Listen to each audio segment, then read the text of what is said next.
life.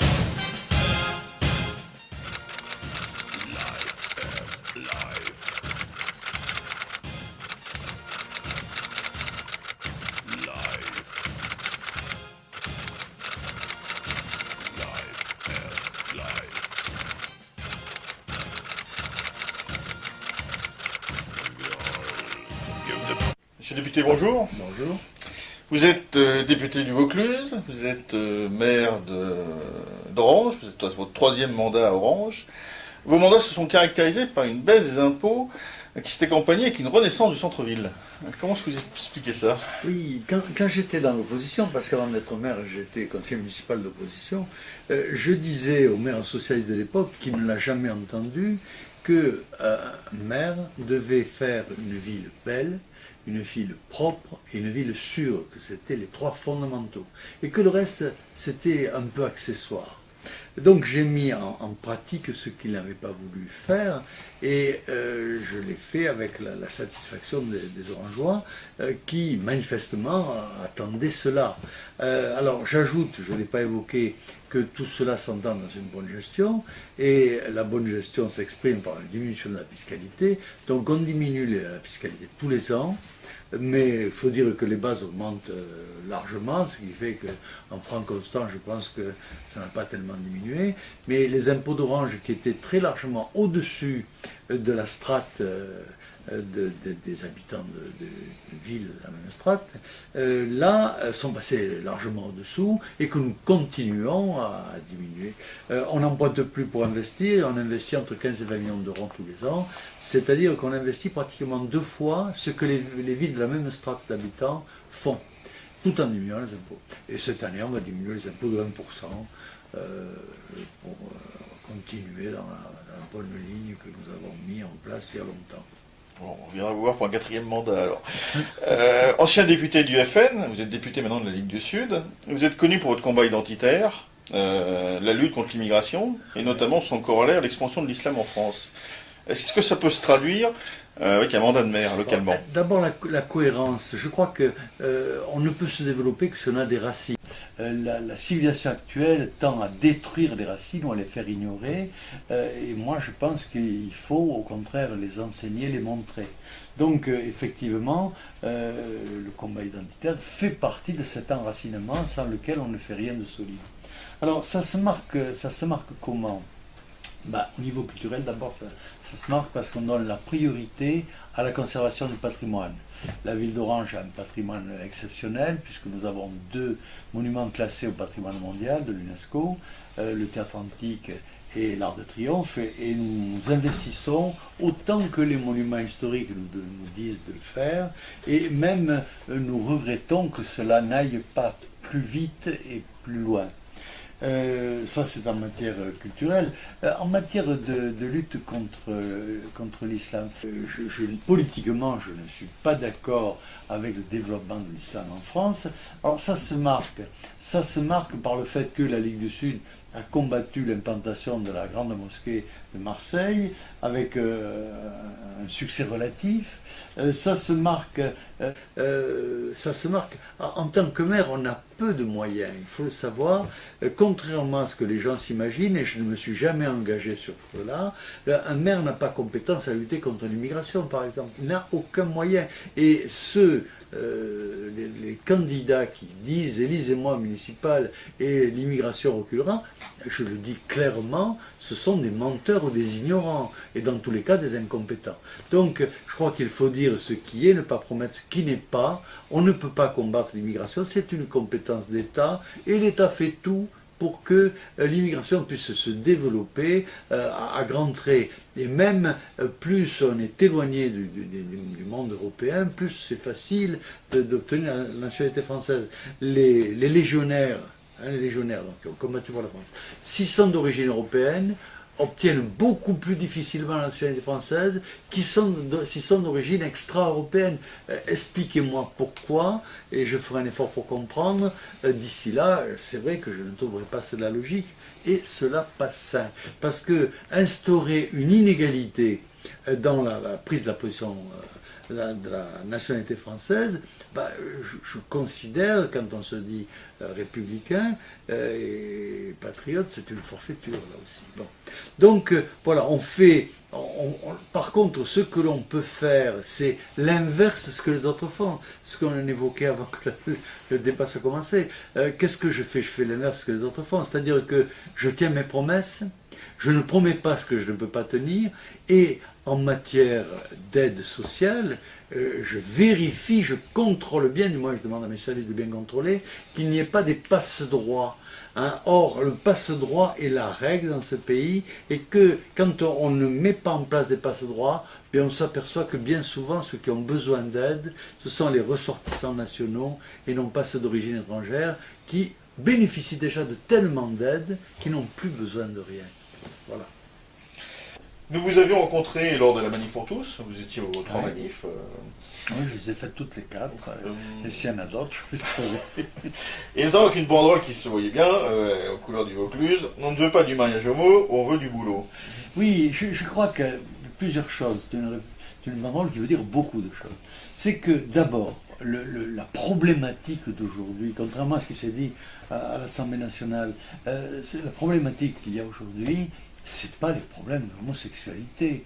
Hein. Les homosexuels se portent très bien en France et on commence à être mal à l'aise quand on ne l'est pas. Hein. On vous dit, mais enfin, comment ça se fait, tu n'as pas essayé? C'est un peu scandaleux de ne pas avoir essayé. Donc, qu'on ne me fasse pas croire, qu'on n'essaye pas de me faire croire que les homosexuels sont persécutés. Par contre, tous les Français sont persécutés par la crise et par le chômage. Donc, un gouvernement responsable commence par traiter les vrais problèmes, la crise et le chômage. Quant au mariage homo, ce que l'on fait dans un lit ou ailleurs regarde ceux qui le font. Le problème du mariage homo, c'est l'adoption. Et en matière d'adoption, les partisans du mariage homo oublient, se foutent complètement du droit des enfants. Or, dans un problème d'adoption, dans un problème d'éducation des enfants, l'essentiel, c'est les possibilités d'équilibre d'un enfant.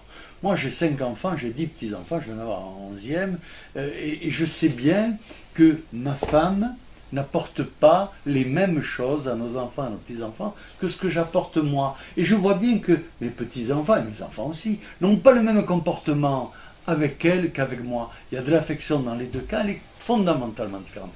Et je crois que les enfants ont besoin d'une image masculine et d'une image féminine. Cela, il n'y a que le couple hétéro qui peut le donner. Un couple d'homo, que ce soit 2 hommes ou 2 femmes, ne peuvent pas porter cette dualité. Or, cette dualité est nécessaire.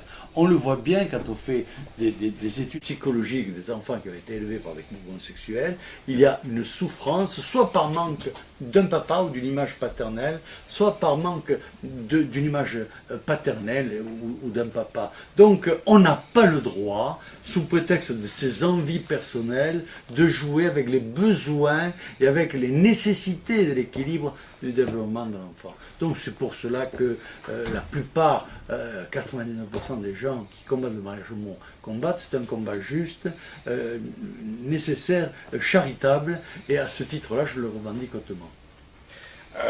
Ce projet de loi Taubira, en fait, se base sur une notion d'égalité, l'égalité des individus et d'égalité des sexes, si j'ai bien compris. La disparition même des sexes, puisqu'ils veulent enseigner à partir de 6 ans dans les écoles maternelles la théorie du genre, qui dit qu'on ne naît pas avec un sexe, on l'acquiert. On ne sait pas comment on l'acquiert d'ailleurs. On a envie d'eux. Hein, on a envie d'avoir un sexe, et alors et le sexe dont on a envie n'est pas forcément celui que l'on a entre les jambes. Donc c'est une négation du réel, la loi Taubira, qui est d'autant plus remarquable que ces gens qui nient l'existence de l'homme et de la femme veulent instaurer la parité partout. Et lors du débat sur l'élection, sur les changements du mode opératoire des élections, je leur disais, mais enfin, vous qui niez par la théorie du genre l'existence de l'homme et de la femme, vous voulez instaurer la vérité partout, qu'est-ce que vous faites des transsexuels? Qu'est-ce que vous en faites des transsexuels? Vous les comptez comment? Vous les comptez comme femmes? Parce que c'est un problème, ça. Ça, c'est un problème qui me persécute. Je n'endors pas la nuit, imaginez-vous. Donc, effectivement, ils ne m'ont pas répondu. Hein, ils n'ont pas répondu. Le problème transsexuel ne les intéresse pas. Alors, cette notion d'égalité impose l'idée, en gros, que tout se vaut en France. C'est leur théorie révolutionnaire, c'est nier tout ce qui est vrai pour mettre en place ce qui est du domaine du rêve. En fin de compte, la gauche, c'est les gens qui veulent que le rêve soit roi. Alors que, normalement, la droite, c'est les gens qui se revendiquent des réalités et qui disent qu'il faut travailler avec les réalités, non pas travailler avec le rêve. Hélas, il y a beaucoup de gens à droite qui sont aussi dans le pays des rêves. Dans cette notion d'égalité, enfin de valeurs, on va dire, communes et en fait nivelées d'une certaine manière, il n'y a en fait plus aucun principe supérieur à ce moment-là.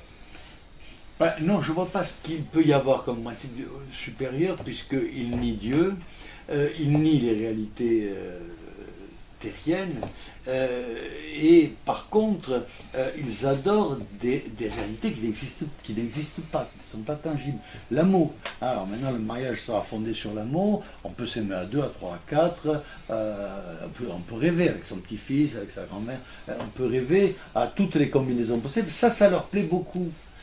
Parce que c'est du domaine du rêve, ou du cauchemar, comme on veut.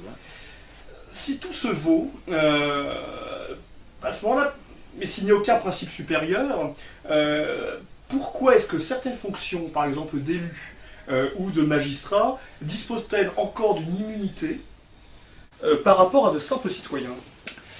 C'est pas contradictoire cette notion d'égalité? C'est un petit peu incohérent.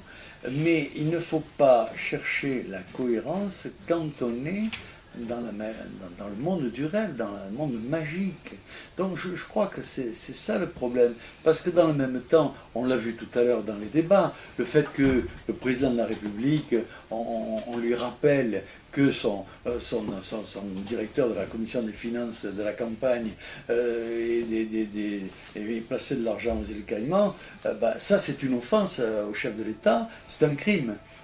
Alors on ne voit pas pourquoi il y a crime dans ce cas-là et qu'il n'y a pas crime dans d'autres cas.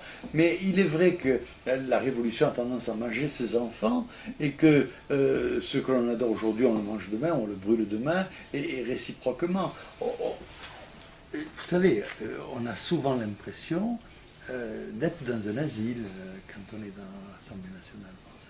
Vous baissez la voix parce que vous craignez d'être entendu? Parce que c'est désolant d'avoir à dire ça. C'est vrai que c'est désolant. C'est désolant d'avoir à dire ça. Avoir des gens dont les ministres trempent dans les affaires jusqu'au cou, qu'on ne pouvait pas ignorer, des affaires que l'on ne pouvait pas ignorer quand on a l'historique et quand on sait comment marche la police française, parce qu'elle marche très bien la police française. Bon, donc quand on sait tout ça, on sait qu'on ne pouvait pas l'ignorer. Et que, à la tribune de l'Assemblée nationale, ceux qui sont là au milieu du marigot vous donnent des leçons de morale et disent que grâce à ça, on va pouvoir encore améliorer, le sentiment du ridicule, manifestement, échappe à ces gens-là. Et c'est en cela que je dis qu'on a l'impression d'une maison de fou.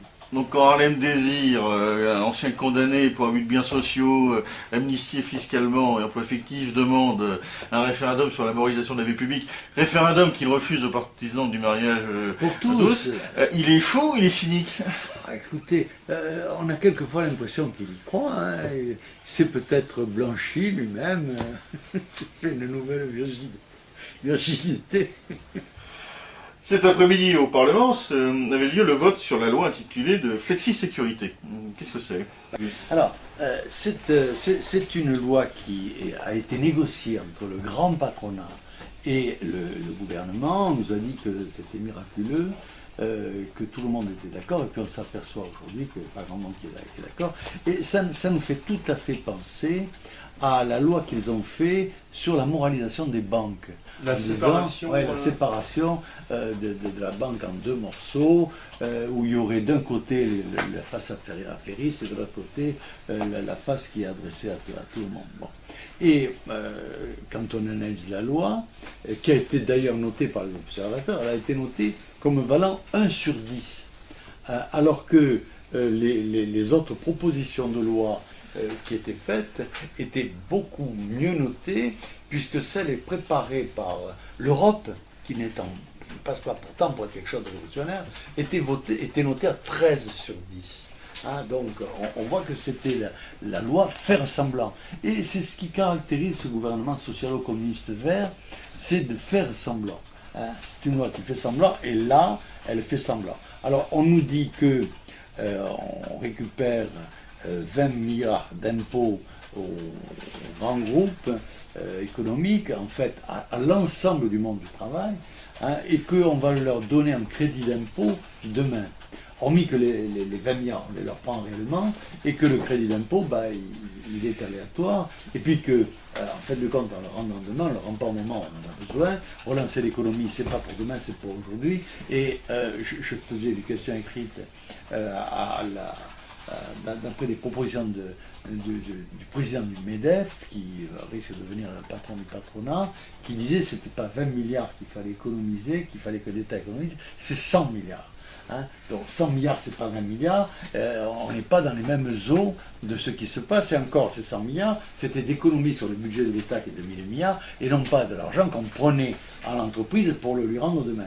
Donc on est dans le faire semblant, et il est bien évident qu'on ne relancera pas l'économie en faisant semblant, on relancera l'économie en changeant les choses, en faisant une révolution, et c'est pour ça que j'ai déposé une proposition de loi pour remettre le droit au travail à la mode dans ce pays, parce que ce qui a été mis en place depuis une trentaine d'années, c'est le traitement social du chômage, c'est-à-dire qu'on paye les gens pour qu'ils ne disent rien quand ils ne travaillent pas, alors qu'il faudrait payer les gens pour qu'ils travaillent, leur donner du travail. Et leur donner du travail, non pas que dans des structures où on ne produit pas de richesse, mais dans des structures où on produit de la richesse, c'est-à-dire dans l'entreprise. Donc, au lieu de mettre les emplois d'avenir, comme ils disent, à disposition des collectivités et à disposition des associations, il faudrait d'abord les mettre à disposition des entreprises et relancer une politique de grands travaux. Hein, il y a le canal Rhône-Rhin, le canal Seine-Nord qu'il faudrait faire, des grands travaux qui sont payés aujourd'hui pour ne rien faire, et même pour rendre malades les gens, puisque l'on sait que les gens qui bénéficient pendant longtemps des aides sociales, sans travailler, deviennent malades. En parlant de grands travaux, on pourrait aborder la décentralisation. Dimanche se tenait en Alsace un référendum local pour décider de la fusion ou non, ce sera non d'ailleurs, des 3 collectivités locales en une seule région. Quelle est votre vision du millefeuille français, et dans quoi vous couperiez ? Je crois qu'aujourd'hui, le paysage français, c'est une hydre multiforme. Hein, il y a de tout partout. L'empilement doit être d'une quinzaine de collectivités locales qui s'interpénètrent, enfin, je vois mon épouse qui est maire de Bolène, elle appartient à une dizaine de syndicats. Hein, ça ne tient pas debout. Il y a une communauté de communes. Tout ça ne tient pas debout. Il faut un minimum de structure. Donc aujourd'hui, à mon avis, avec les intercommunalités qui sont en train de se faire et les régions, par exemple, avec ces 2 structures et l'État, ça suffirait amplement, mais en supprimant toutes les autres, et en les refondant d'ailleurs les régions. Il n'est pas dit que les régions dans lesquelles nous sommes correspondent à quelque chose. Hein, une région pour représenter quelque chose, il faudrait être une dizaine de millions d'habitants. Hein. C'est pas 2 millions par-ci, 1 million par-là, parce que ça n'a pas les moyens de vivre et de développer. Donc il faut concevoir les choses autrement, et non pas en fonction des intérêts des élus, mais en fonction des intérêts des territoires. Hein, je vois un élu voisin. Je lui dis, tu es pour la suppression du cumul de mandats? Il me dit, oui, il n'y a qu'un problème, c'est qu'il a 10 mandats, le gars. Mais il n'est pas touché par la suppression des mandats, il n'est pas parlementaire. Et il se dit que si on met la suppression des mandats, comme il est premier vice-président du Conseil général, il risque de devenir président du Conseil général, tout en gardant ses 9 autres mandats, puisque le cumul de mandats vise un mandat national et un mandat d'exécutif local. On est chez les fous et on fait des propositions qui sont incohérentes mais qui font plaisir aux élus. Hein, à certains du moins. Moi, pour ma part, je suis pour le cumul d'un mandat local et d'un mandat national pour plusieurs raisons. D'abord, pour que les élus nationaux gardent une connaissance de ce qui se passe sur le terrain. Et puis, deuxièmement, pour permettre qu'il y ait une indépendance vis-à-vis des partis. Jamais je n'aurais été élu parlementaire si je n'avais pas été maire d'Orange, soyons bien clairs. Je ne suis pas aligné sur un parti, et puis le fonctionnement des partis aujourd'hui ne me convient pas, je trouve qu'il est antidémocratique.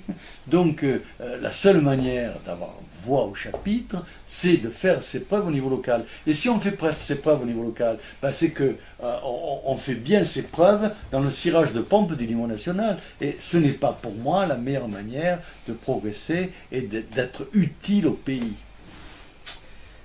Je vais aborder avec vous la question internationale, si vous me permettez, et je reviendrai peut-être à la fin sur 2-3 points que vous avez abordés, tant sur la loi de flexi-sécurité que sur l'islam. Dans un premier temps, la France est intervenue en Libye, ensuite elle est intervenue au Mali là, pour sa dernière campagne, et elle a aussi une action en Syrie. N'y a-t-il pas quand même, une fois de plus, une contradiction entre les intérêts et les actions françaises aujourd'hui? Il y a une contradiction totale. On est intervenu en Libye, on a aidé militairement les gens, et les armes qu'on a fait distribuer aux Libyens servent contre nous au Mali. Où est la cohérence? En plus, je crois qu'il faut être très clair, la France n'a plus les moyens d'être le policier du monde. Alors, je ne suis pas contre le fait que, par exemple, l'Europe ou la Grande Europe n'est pas une compétence, au contraire. Mais la France en tant que telle, quand elle va en Afghanistan, elle ne défend pas les intérêts de la France, elle défend les intérêts américains. Oui, hein, quand elle n'est pas allée en Irak, j'ai applaudi. Qu'est-ce qu'on serait allé faire en Irak? En Irak, on n'avait pas d'intérêt. Les Américains avaient des intérêts, mais pas nous. Donc, on se comporte en serviteur d'autres intérêts que les intérêts de la France. Ça n'enlève aucune gloire à nos soldats qui font leur travail avec brio, mais incontestablement, on ne les fait pas mourir pour la France. On les fait mourir pour d'autres intérêts, des intérêts qui sont peut-être connus au plus haut niveau, mais qui ne sont pas connus au nôtre. Et en tous les cas, bien souvent, des guerres qui augmentent la déstabilisation du monde au lieu de favoriser sa stabilité. Il existe encore récemment des attentats meurtriers à Damas, par exemple, dans des quartiers résidentiels où des femmes, des enfants sont déchiquetés. La France semble avoir une responsabilité, malheureusement, de près ou de loin. Vous savez, la guerre, il ne faut pas la faire. Hein, parce que la guerre, c'est horrible. La guerre, c'est toujours horrible. Et la guerre moderne tue des enfants et des femmes beaucoup plus que des combattants. Hein, il faut le redire, la guerre moderne tue plus de femmes et d'enfants que de combattants. Donc, quand on sait ça, on ne s'étonne pas que la guerre en Syrie fasse des morts et tue des enfants.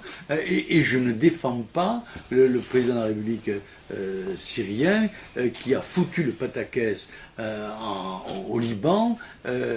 Liban qui est un pays d'équilibre, qui a été détruit par la politique d'immigration qu'elle a menée bien volontiers en passant bien faire, et qui aujourd'hui fait que le Liban que l'on connaissait, terre d'équilibre, la Suisse du Moyen-Orient, n'existe plus. Hein. Eh bien, on est en train de faire pareil en Syrie, et en soutenant le terrorisme.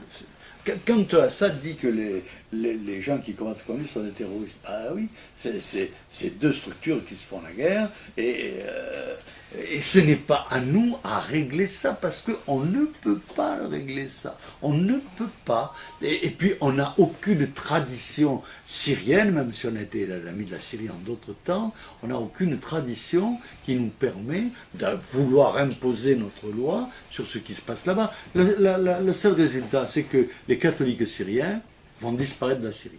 Hein. Ça, on peut en être certain. Les catholiques vont disparaître, comme ils ont disparu de la Turquie, comme ils sont en train de disparaître du Liban, comme ils ont disparu de l'Irak. C'est-à-dire que la représentation occidentale qu'il y avait dans cet espace, eh bien, disparaît. Donc la France va créer la disparition des catholiques aussi. Oui, incontestablement. Monsieur Bompard, vous faites partie du groupe d'amitié France-Russie au Parlement. Comment jugez-vous les relations franco-russes actuellement ? Il me semble qu'elle pourrait être meilleure et plus développée. Pour moi, la Russie fait partie de l'Europe. pour moi, c'est un grand pays d'Europe. Et je suis pour l'Europe des patries et non pas pour l'Europe de Bruxelles. Donc, dans cette Europe des patries, il me semblerait logique que la Russie soit. J'ajoute que moi, je suis un Provençal. Donc, mon univers était relativement restreint. Et puis, en tant que maire d'Orange, on est jumelé avec pas mal de villes, spécialement on est jumelé avec 2 villes polonaises. Et donc, je suis allé en Pologne, je ne vais pas le dire fois, et je me suis retrouvé en Pologne, dans mon pays. Je me suis retrouvé chez moi, hormis que je ne parle pas la langue, qu'elle n'est pas forcément très proche de la langue latine, mais sinon, en tant que paysage, en tant que géographie humaine, je me suis retrouvé chez moi, non, mieux que chez moi, parce que chez moi aujourd'hui c'est compliqué, mais je me suis retrouvé dans la France d'il y a 30 ou 40 ans. C'est-à-dire un retour en arrière très sympathique, puisque ça va correspondre aux 30 Glorieuses. Donc, alors de là, une de nos villes polonaises était jumelée avec une ville tchèque. On a fait un séjour en Tchéquie, on les a reçus, et vraiment, je me sens européen.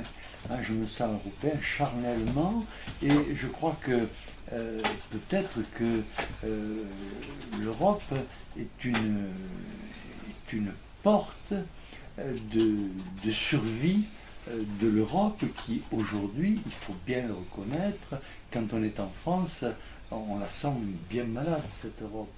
Et c'est vrai qu'il y a d'autres pays où on sent qu'elle est malade aussi. Donc,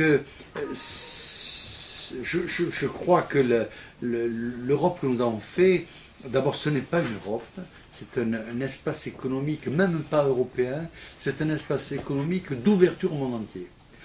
Alors que ce dont on a besoin, c'est d'une Europe vivante, qui vive sur elle-même et puis qui échange avec l'étranger, mais qui d'abord soit un espace continental de développement européen. Et ça, on ne l'a pas fait parce que les gens qui gouvernent nos politiques ne sont obéissent à d'autres ordres qu'aux intérêts des peuples d'Europe. Donc moi, je suis pour la défense des intérêts des peuples européens.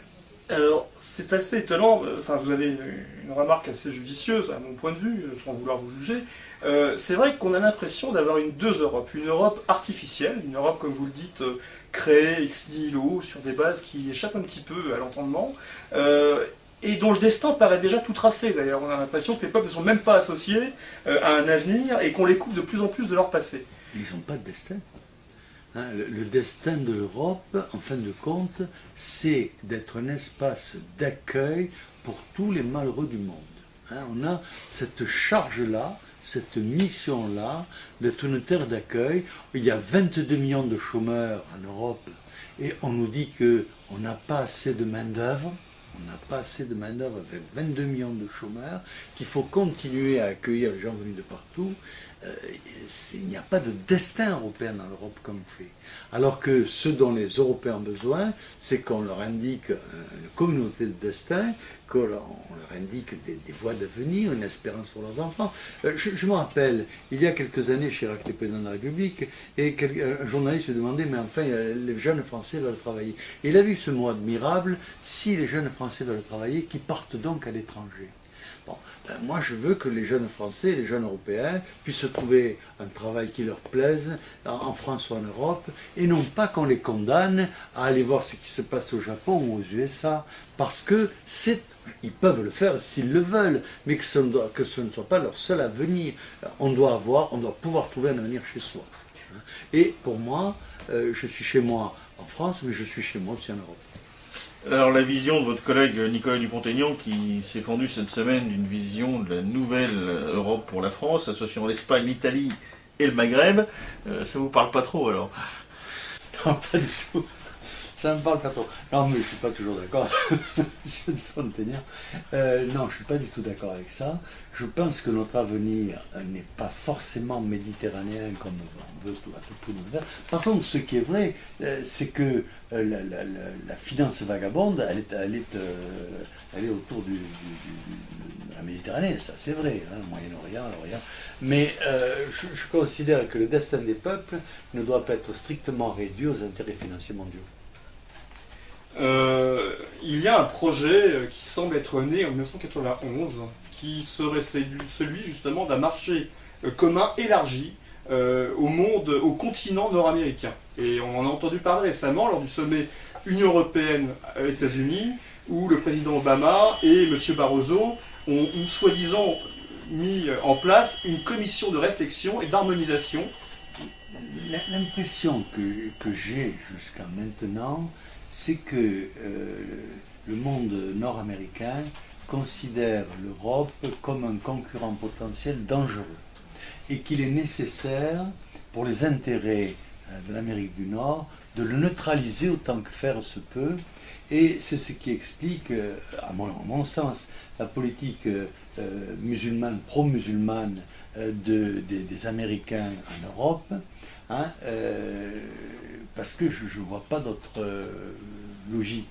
Hein. Je pense que d'une manière systématique, les États d'Amérique du Nord soutiennent l'islam en Europe en considérant que ça va affaiblir économiquement l'Europe et que donc cela met du plomb dans l'aile du concurrent potentiel économique qu'était la France. Enfin, pas la France, l'Europe. Mais aujourd'hui, l'Europe est très abîmée. Donc peut-être que les États américains du Nord considèrent que l'Europe est suffisamment dans un mauvais état pour que les États nord-américains la digèrent économiquement et qu'on devienne une succursale des intérêts américains. C'est pas impossible. Mais là, ça serait une évolution relativement récente. Et donc l'alternative, ça peut être une plus forte alliance avec la Russie au niveau européen. Je crois que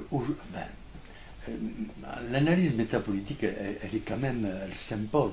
On a d'un côté les États-Unis d'Amérique du Nord, le Canada, qui constituent une entité économique et militaire. On a la Chine qui est un bloc économique et militaire très puissant. La Chine se sentant encerclée par les Américains et les considérant comme des ennemis potentiels. Bon. Ils préfèrent faire la guerre économique, mais ils ne seraient pas étonnés qu'il y ait une guerre qui éclate. L'Europe n'existe pas, hein, et le reste du monde existe peu. Existe peu.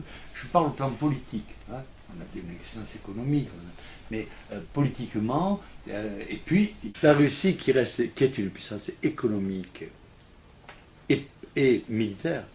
Et je crois que demain, le poids des militaires sera très important. On le voit avec le remue-ménage que font la Corée, petit État minuscule, mais État militaire, on voit le poids que ça pèse. Hein. Et je crois que l'Europe commet deux grands crimes, deux grandes fautes. C'est d'une part de ne pas avoir réalisé un espace économique européen réel, et d'autre part de ne pas avoir d'armée européenne. Parce que une puissance sans armée, c'est une puissance qui n'existe pas. Aujourd'hui elle existe, demain à mon avis elle n'existera pas.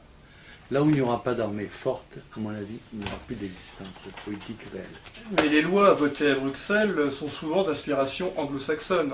Donc on a un petit peu l'impression de l'extérieur, excusez-moi je termine mon propos, que Bruxelles n'est en fait qu'une chambre d'enregistrement préalable d'harmonisation sur les modèles anglo-saxons. Vous l'avez dit. Vous l'avez dit. Alors comment pouvoir avoir une armée européenne Bruxelles, manifestement, est asservie à d'autres intérêts que les intérêts américains. Elle est asservie aux intérêts des grands groupes financiers, et les grands groupes financiers, ils sont surtout aux USA aujourd'hui, et au Moyen-Orient, hein, et demain en Chine. Aujourd'hui, l'argent vagabond, c'est les USA et le Moyen-Orient. Quelles sont les pistes alors pour vous d'espoir pour les Européens? D'abord, l'espoir pour les Français, l'espoir pour les Français, ce serait qu'on sorte des ornières qui fait que face à l'union de la gauche, la droite ne soit pas capable de faire l'union de la droite. C'est suicidaire. Hein. Wauquiez était chez moi la semaine dernière, il a tenu des propos ahurissants. Il faut savoir que s'il y avait une entente à droite, le Conseil général en Provence, le Conseil général du Vaucluse serait à droite, la région de Provence-Alpes-Côte d'Azur qui est à gauche soit à droite, que les autres conseillers généraux soient à droite, ben, c'est ahurissant. Quand il y a encore des propos qui ont été mis en place grâce à l'intelligence de Mitterrand et dont la droite n'arrivait pas à se débarrasser. Donc, pour la France, il y a une chose qui est indispensable, faire une union à droite, il y a une union à gauche. Quand on voit les zozos qu'il y a, on comprend que les zozos qui à droite pourraient s'entendre. Ils ne sont pas plus zozos avec les autres. Ensuite, pour l'Europe, moi je suis pour une Europe des patries. Cette Europe des patries, pour moi, elle doit être ouverte à tous les pays européens. Et ça doit être une union des peuples, ça doit être une force libératrice pour les peuples, une force de libération économique, politique, et qu'on défende les intérêts des peuples d'Europe. Hein, parce qu'un État, des gouvernements, des partis politiques qui ne défendent pas les intérêts de leur peuple sont des nuisibles. Or, aujourd'hui, les partis que je vois ne défendent pas tellement les intérêts des peuples. Monsieur le député, merci. Merci.